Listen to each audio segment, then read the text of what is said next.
Now, there are two really important axes to talk about, but the one that you hear about most, which really sets the model and the framework for the challenge that we're talking about here, is that we want to be from wherever we are on a lower level of performance spectrum through to higher levels of performance as much of the time as possible, right? We hear that in organisations. We want peak performance teams.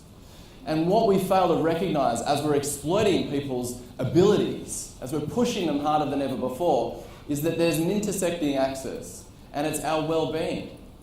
So whilst performance is about contributing at our best, our well-being is about our capacity. If we don't have the capacity, if we don't have the resources, if we're not looking after ourselves, we have no hope of sustaining high levels of performance over time. So this sets a framework where we see a lot of the issues, and I've mentioned burning out. It's a huge issue.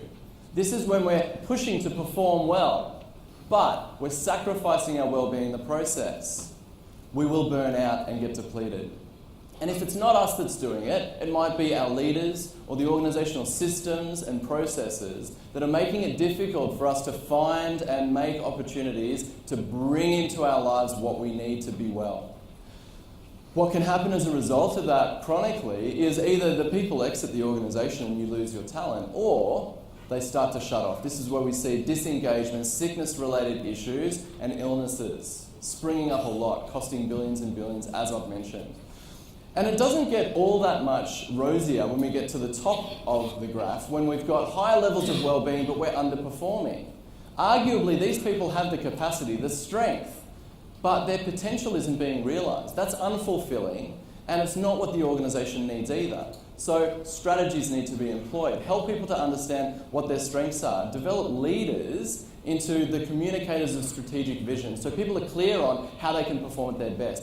Craft their jobs around their strengths. Yeah? That will actually help us over time get into the top quadrant, where we are switched on, where we're able to build and maintain high levels of performance and well-being. This is what we need to be focused on.